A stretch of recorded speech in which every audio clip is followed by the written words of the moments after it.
Ladies and gentlemen, welcome to Community Crossfire, another point of view. I'm your host, Norman M. Oliver. This evening, my guests are members of the NAACP. Yes, I said the NAACP. Wow, I've been chasing the NAACP down for 2 years. But, you know, they're under new leadership statewide now, and they're doing some interesting things. But before I go to them, let me first congratulate the Howard Wildcats. They won the state championship. I had that great opportunity to be there down at the University of Delaware. Chris DiMaggio, congratulations. Chris DiMaggio's father, Lou DiMaggio, was also a great coach. He's a really good coach here in the state of Delaware. Chris DiMaggio played in my basketball league at Stormers Classic, and Chris DiMaggio was an incredible shooter. I tell you, I hadn't seen Howard because I don't get a chance to see basketball as much as I used to when I ran Stormers Classic. But if there's a guard better than that number 20 in the state of Delaware, I want to know. I mean, this guy, whoo, he was awesome. And now everybody, because there's no city schools, everybody adopt Howard. I mean, I seen all the guys from Wilmington High with Howard banners. I was like, oh, this is getting crazy here, you know. But everybody was really excited about that win for Howard High School or Howard Vocational, whatever you call it. And also, let me give kudos out to my good friend Stan Waterman. Absolutely. Really, in my opinion, Stan Waterman has to be in the conversation, if only in the conversation, as being the greatest coach in the history of the state of Delaware. I don't know about the 40s and 50s, Richard, because I mean those are your eras in the 30s and the 20s and the 2010s. But before I go there, but I mean he has 6 championships. That's good. But and I think Jay Thomas has a championship. I know Gene Thompson has a few. But you, like I said, it may be somebody else in the conversation. But the difference, I'm talking about in modern time. Yeah, but the difference between Stan and the public school, Stan go recruit. Nah, not necessarily. But you know, and I hear that, and you know, you hear that a lot. But Richard, if you look at his players, I saw his team the last few years. He got one player playing Division I, and that's the kid who playing at Syracuse 1, and all these other teams got players all over the country playing in Division I. So I think that sometimes it's a misnomer. And if you look at the players who played in his system from 9th grade on, they all played in championship games. And I can name you about 10 coaches, I don't want to beat up on coaches, who have teams that come from the 9th grade on that are not there. The athletes that you get inner city, you still got to have grades. You still have to have different things to get into Sanford. I mean, so don't discount that. And you know what? You can have the best team. I mean, I've seen some of them UNLV teams, some of those teams from Kentucky, the best team, and you don't win. So that's another misnomer. Sometimes, oh, well, he get the best player. Yeah, you get. I could name about 3 or 4 teams from this year who have better players, but are not here. But the key, Norm, the key is coaching. The key is that Howard, for years, has always been a good sports school, and they always produce basketball, football, and baseball and swimming. I swam for Howard. Yeah. I was in junior high. But the key is that once you get a team together, wherever they're from, and you can coach them. That's my point. You can coach them. You can get in their brains. Then they become champions. Well, we're going to debate. If you want to debate it, name a coach in better in modern times, because obviously right you know now more. I haven't been paying attention. Well, why are you commenting on? Because you trying to push Howard to the side. That's not true. I just where did I push it to? Actually, I'm giving Howard all the credit. But I didn't. Matter of fact, Howard. And I think even football, Howard had a good team. Well, that was the last 5 or 6 years. Yeah. And when the coaches was against Howard, Howard still came and had a good team. But I'm talking about basketball. Let me finish my dialogue. Okay. We're gonna go there in a minute. But also, man, you made me forget what I was gonna say. Also, man, you know, this was the 40th year anniversary of that Howard undefeated season. Yes. So it was almost like meant to be. Yes. It was almost meant to be. 24-1. 24 now, yeah. And also, this team 24-1. Like 26-1, yeah. 26-1? Yeah, they was awesome. Hey, when we on road, we on road. Yeah, that's what I said. I mean, really, like I said, I haven't really paid attention, though. This was an awesome team. They were well coached. I mean, there were a lot of athletes. You used to coach for Howard. And I've coached JV at Howard. Yeah, with Mike Miller. Yeah, you was pretty good too, right? Yeah, no, I never played. I'm the oldest living JV basketball player. I think that I set records. I mean, they had to like get my birth certificate. They're like, this dude got a beard, a mustache. You know, like hold up, and he's coming to the games with a suit on. I can really tell you some stories about that. Also, man, let me give kudos to Julius Cephas, regardless how people feel or whatever you say. A fight is a fight, and he was in a fight, you know. And I don't know exactly what Kinder Morgan stand for, what they mean. I'm not exactly sure where this is going to go, but the battle right there. You know, we got people in our community won't even fight over a water rights. They won't fight for nothing, but criticize everything. Now you watch how much criticism you get now that you're stepping up to the plate with the NAACP. But I'm gonna go to you in a minute. Let me finish this. What I'm saying, I just want to tell him how much I appreciate it, and to stay in the fight despite the criticisms, because more will come. Yes, absolutely. More will come. Absolutely. Also, Sam Guy and I sponsored an ordinance 15 years ago. Lenny Williams. To name the courthouse Lenny Williams. This is what I'm talking about in a fight. Fight for something, stand for something. And they still haven't named it. And I don't know why, and I think Sam Guy is going to come and talk about it. Well, we're getting later. back to Mr. Cephas. I gave Mr. Cephas a ring and told him that regardless of what people say, try to do, the NAACP is with him, 125%. We are not going to let them throw him underneath the bus. Okay. He's too valuable to the poor. He's too valuable to people. So, Mr. Cephas, we are with you. Good. Let me go right to it then. I mean, since you're amped this evening, Mr. Smith, I'm glad you're coming ready to talk. You know, ladies and gentlemen, this is the NAACP that we have awakened, or they have awakened. Remember a year ago, yes. Brother, it was a year ago or so, or 2 years, when yes. you were on here, and we were saying that we wanted the state NAACP people to come on. We haven't heard anything about them. That there's a lot going on with education, with drugs in our neighborhood, shootings, killings. I mean, so much stuff was going on, and we was like, this is the oldest civil rights organization. Absolutely. Remember, you was like, you couldn't even call to get Absolutely. a membership. Absolutely. And you had to go to Baltimore. I had to go to so, Baltimore so am I lying? no, You know, I'm not. you're We not had this. You and I had this conversation. Absolutely. So I want to welcome you guys. But I guess what I want to talk about, and you could go anywhere you want with the NAACP, Richard, if you're trying to get membership or however you guys want to. But I was at the press conference with Ben Jealous, and he was talking about an interesting issue, felons' voting rights. Well, we don't even want to use felon no more. Okay, well, you can take over. Go ahead. We basically want to use free folks that, like we are citizens. If you use the word felon, you putting them back in jail, or you condemn them from getting jobs and stuff. We are trying to make them free. Those folks are just like we are. Just talk to me about what's going on with what's going on. What's the press conference and all that was about? Press conference was basically about the Hazel Plant bill, which is disenfranchised felons. They asked us not to use that.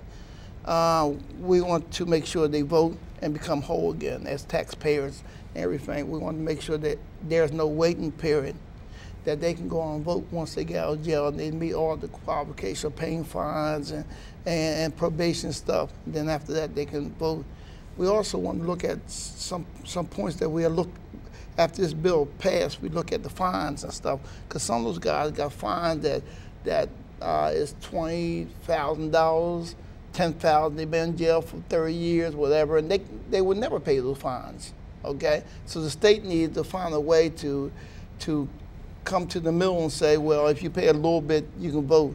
But it's really to make the person who was incarcerated, who'll come out, pay their time, whole again. Is it totally about restitution? You're saying restitution. So in other words, say a person do 5 years in jail, get a felon. I mean, just sometimes it's child support, or it might be a minor drug charge or something like that. So even if they pay that restitution, they still can't even vote, right? It's important to recognize it's a bill that deals with felons in particular. Some of those things that you just mentioned are civil issues. Okay.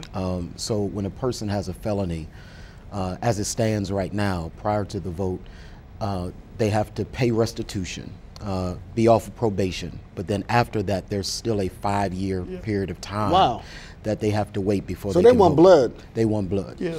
And the issue is that if you look at the statistics, the statistics will tell you that it customarily takes an average of 5 years for them to get off probation and to pay restitution. So if they are in fact only interested in the 5 years, the 5 years is already paid. And there's no need to slap on the back of that another 5 years that keeps a person. There are states right now, as you know, and the president will tell you that you can vote while in prison. Right. So we're not asking for anything that doesn't have precedence. We're just simply asking for fairness and justice so that people have an opportunity to participate in the democratic process beyond them paying their debt to society. There's 2 states, Kentucky and Maine, that don't give them breaks at all. So if I went to jail, I came out, I got a good job, I send my child to private school, I buy a house, I'm a part of society, and I pay tax dollars. That's representation without no process. I ain't getting nothing. So why am I paying tax dollars? We're saying that those folks and those ladies and gentlemen need to vote, need to be whole again. They need to be just like you and I, right? To vote. In the concept of some things they put in the bill that if you're a murderer or you're a rapist or you're a child, a predator, you won't be able to vote. Well, we'll work on that later. Right now, we get the 90% or 98% of folks voting and stuff. They have a right. And some people want this vote because they didn't want this vote because they know it was a minority vote and a black vote, and they were scared they're going to be put out of office. But again, it's proven but you don't know how a person's going to vote. They right, don't know it's proven not to. You know, also, you're making a point here, and I want to piggyback on it. And I had some guys on here about a year ago. They were talking about this when they called it the box. And I didn't know what they were talking about, the box. When they were saying that it became you had to mark saying that you were a felon. You know, when Jim Baker erased that for the city.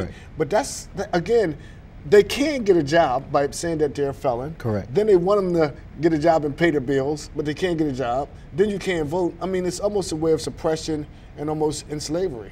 Well, go ahead. Well, that's another thing about the box. The box hold them from getting jobs. The box, every time you check and say, I'm a felon, then the companies look at you and the HR director and say, we'll get back to you. You're done there.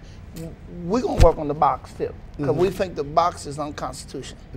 Well, and a part of the issue with ban the box, just to put it in context, part of the issue with the ban the box was that was the first thing that they had to check without any sense of interview. So you don't get a chance to really know who the person is beyond them having to check the box. You have these presupposed ideas of who this person is because they have a felony. So ban the box takes that initial condemnation away from that individual, gives you a chance to interview with them without that knowledge so that you can determine whether or not this is an individual by the interview that you really want to hire without having to know whether or not they've committed a felony. Okay. Ladies and gentlemen, if you just tuned in, we're talking to members of the NAACP. And we're talking about the felon issue, but before we take calls, I want to give these guys an opportunity to talk about some other stuff that is happening in NAACP, because it is new leadership here in the state of Delaware. Just in your own way, tell me some of the issues that you guys are going to try to take up. Okay. We are doing the repeal the death penalty. We feel that that's unconstitutional. We feel that nobody needs to die. We feel that a person on death row is up in the thousands of dollars that it costs, and that money can be used other places and stuff. So March 12th at 1 o'clock, there will be a rally in Dover in front of the Capitol on repeal the death penalty. The other one we're dealing with is marriage equality. We feel that nobody got right to tell two people what to do, may it be man or wife.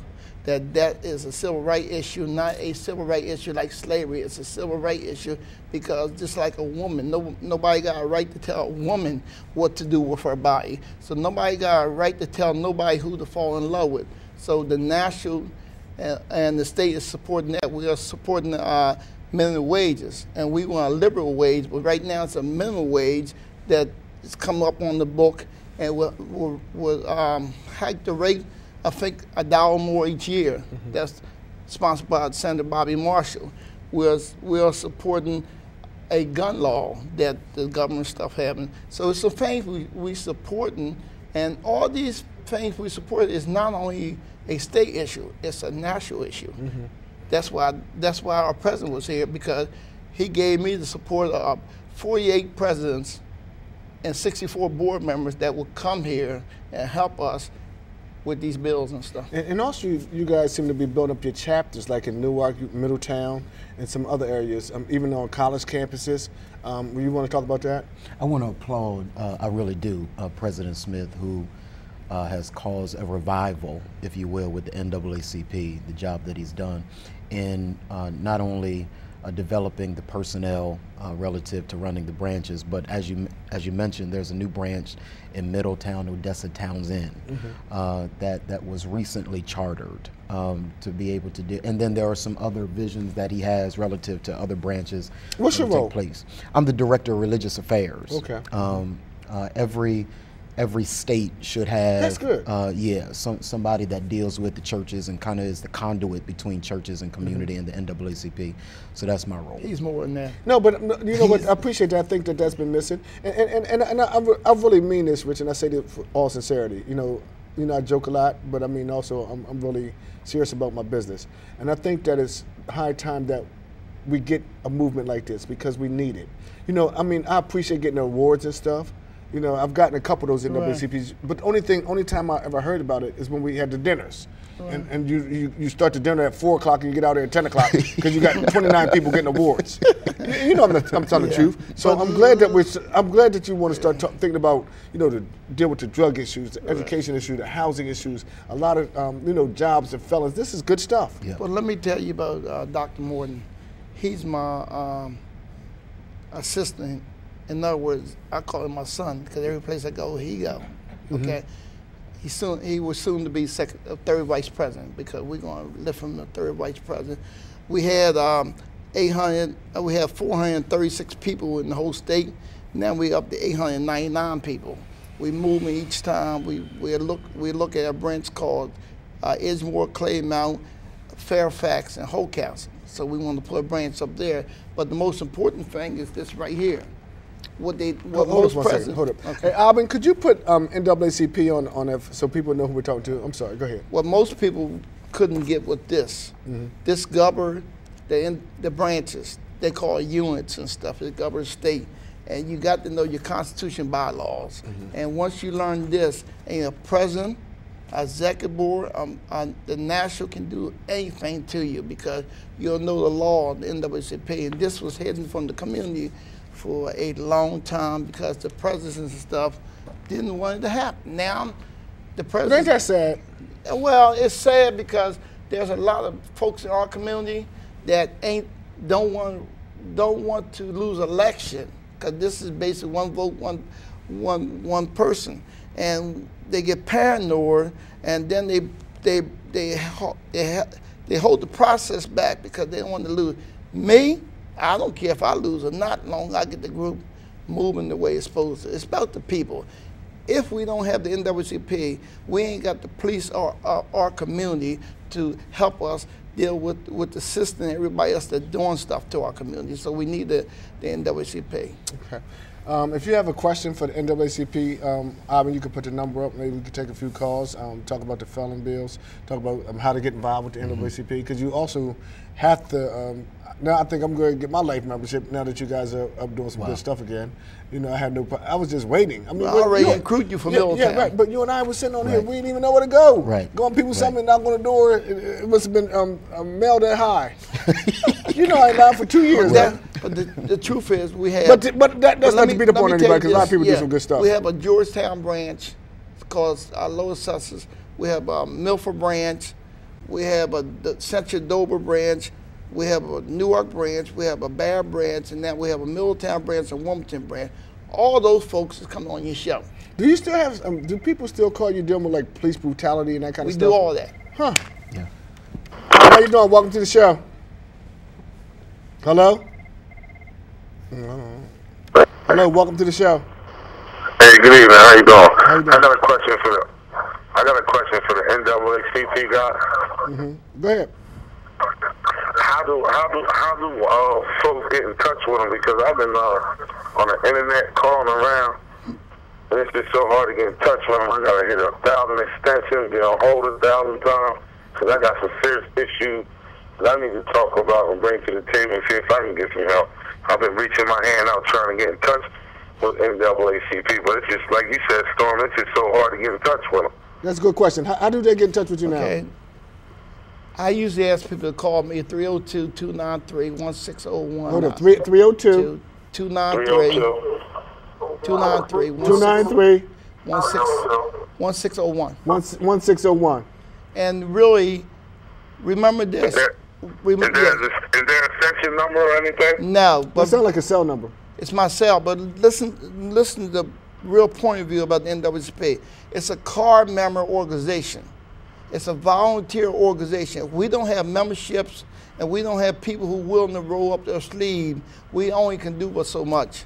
And they don't. And that's what you're trying to do, build your membership back up. Right. Because I remember when the Larry Moores and even Charles and even they had a youth leadership. Right. I mean, because when I first got out of college, you know, these guys recruited me to get involved, to get some of the younger folks involved, all that kind of stuff. Did that help you out a little bit?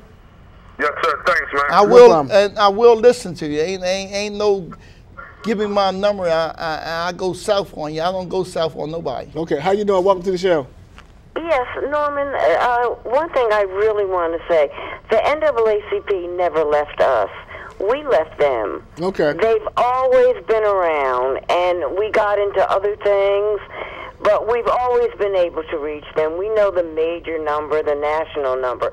But one quick thing I want to say, I'm so saddened about this stuff about the felons, but let me just say what makes me even sadder, that we have black people that are not felons that don't vote. Good point. And I'm hoping when people watch this tonight, they realize there is no reason on this earth to not vote. And the more we vote, the more we can help the NAACP to get the felons able to vote. But when you're sitting on your behind as a black person in the state of Delaware and decide it's raining and you're not going to vote, then the only person you have to blame is yourself. Thank God for the NAACP. And look, how about this? We get 1% people voting school board elections, and they controlling billions of dollars. Nobody goes for school board, and that's the most important thing. That's why you listen to Crossfire. I want to address Sis's point, because she makes an outstanding point. I think for years we've dealt with the fact that we have the right to vote and voters' rights. What we don't talk about is voter responsibility. Right. Those are two different issues, two concurrent issues. You have to preach the fact that we have a right to vote, but we also have to preach the responsibility that we have to vote. How you doing? Welcome to the show. Hello? Yeah, you're on. Hello? Yeah, hey, Mr. Oliver, how you doing? How you doing? Oh man, I was just sitting here watching you guys and just wondering, you know, I mean, letting all you guys know that all you guys have been positive to the community. Turn it down some, please. Thank you. You know, especially Mr. Mouse there. You know, I know Mouse personally. He know me, Trip, as a maintenance guy. So Mouse always putting in footwork, and the Pastor Watson too. They always putting in footwork, but they also need volunteers, and they need all the help that they can get. That's right. It doesn't do us any good to have 3 people on the panel saying anything, and we need 3,000 people on the, you know. Very well said. More foot soldiers. Very well said. No, thank you. Absolutely. That was very well said. Absolutely. You know, Norm, one time back in the early '60s when we had the gangs and stuff, they wanted to come to peace because BJ had got killed, and some 500 guys came to my house, 9 o'clock at night. I thought they was after me, right? But they wasn't after me. They was after to have a unity march to bring people together. I think we need a unity march that we can work together in this community. We really need. How you doing? Welcome to the show. Hello? Hello? Goodbye. You know, also I would like for you guys to probably deal with even with some economic issues. You know, like like I've been saying this for a long time, that, you know, some of the conversation has to change. As we deal with some social issues, we have to talk about some economic injustices where, you know, we're still not at the table 400 years later. So, I mean, a lot of stuff that we can, you know, rally around, like you say, and march, but I think that we need to also march about, you know, why isn't this person getting this piece of the pie? Well, one thing that came up is a brother now that's a part of my economic committee.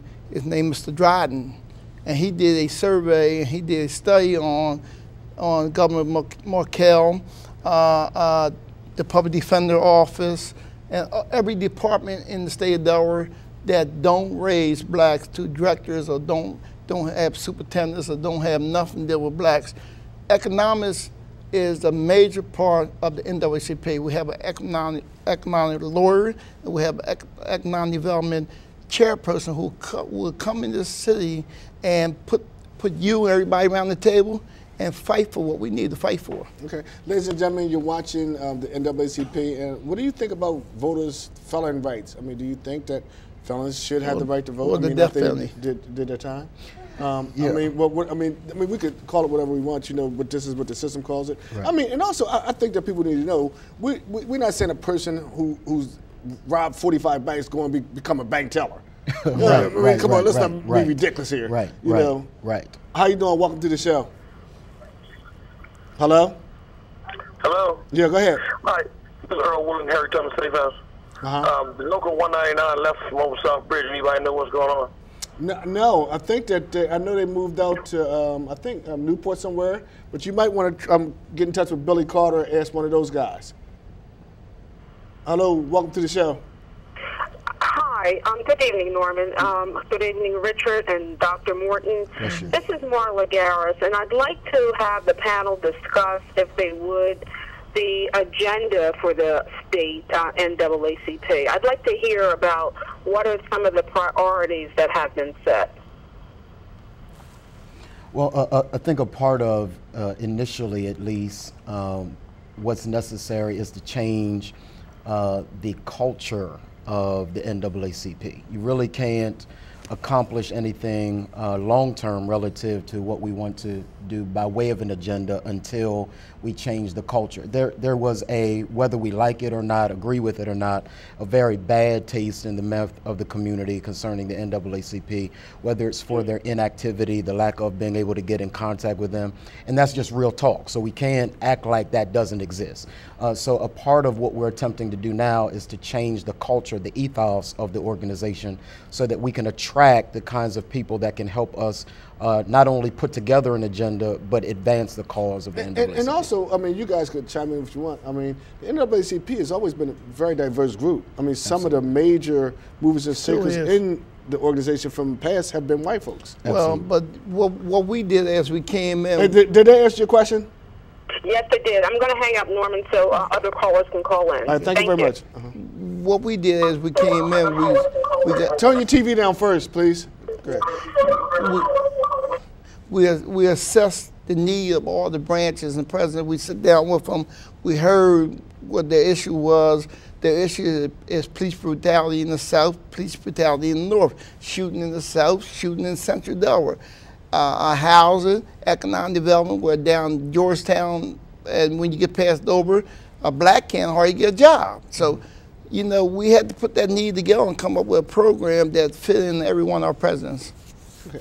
And do you guys have an NAACP branch in one of the prisons? Yes, we do. Okay, how you doing? Welcome to the show. Of Harriet Tubman. That's right. And we handled that too. Wow. But I'll start with Leonard L. Williams, first Justice Center. See, I was doing stuff when I had hair. Hey, there you go. But I sponsored an ordinance, and you were the co-sponsor of this ordinance back in '97. And basically the ordinance said that the property that the city owned between 4th Street and 6th Street and King and Walnut, if you built a courthouse there, it was going to be named the Leonard L. Williams Justice Center. Wow. And back then, nobody in the world knew that a courthouse was going to be built there. Wow. Right? I remember we had that But conversation. we kind of figured out that's where one was going to go. So we were thinking in advance, and we always did Black history-related legislation and resolutions, you know, because we respected our history.